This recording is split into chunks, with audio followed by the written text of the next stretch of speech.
Take Tase with you also.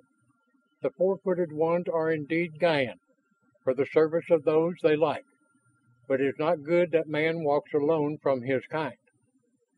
There it was again, the feeling of clan solidarity, which Travis did not always share.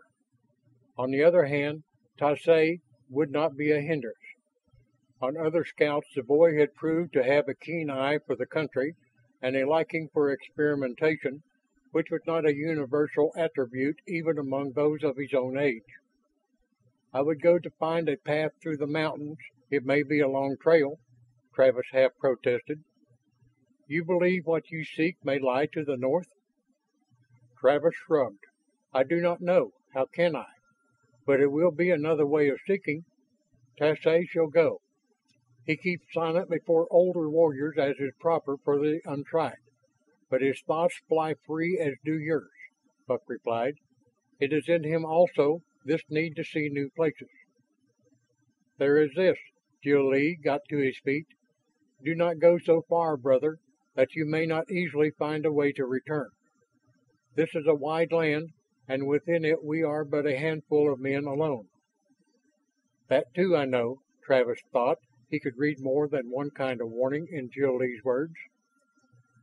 They were the second day away from the plateau camp and climbing, when they chanced upon the pass Travis had hoped might exist. Before them lay an abrupt descent to what appeared to be open plains country, cloaked in a dusky amber Travis now knew was the thick grass found in the southern valleys. Tsoay pointed with his chin. "Wide land, good for horses, cattle, ranches." But all those lay far beyond the black space surrounding them. Travis wondered if there was any native animal which could serve man in place of the horse. "Do we go down?" Tsoay asked. From this point Travis could see no break far out on the amber plain, no sign of any building or any disturbance of its smooth emptiness. Yet it drew him. "We go," he decided. Close as it had looked from the pass, the plain was yet a day and a night, spent in careful watching by turns, ahead of them. It was mid-morning of the second day that they left the foothill breaks, and the grass of the open country was waist high about them. Travis could see it rippling where the coyotes treaded ahead.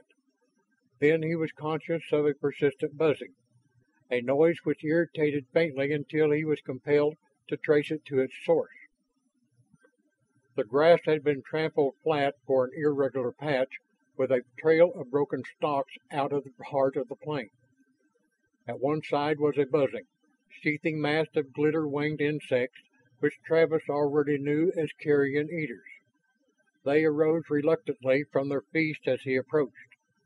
He drew a short breath, which was close to a grunt of astounded recognition. What lay there was so impossible that he could not believe the evidence of his eyes.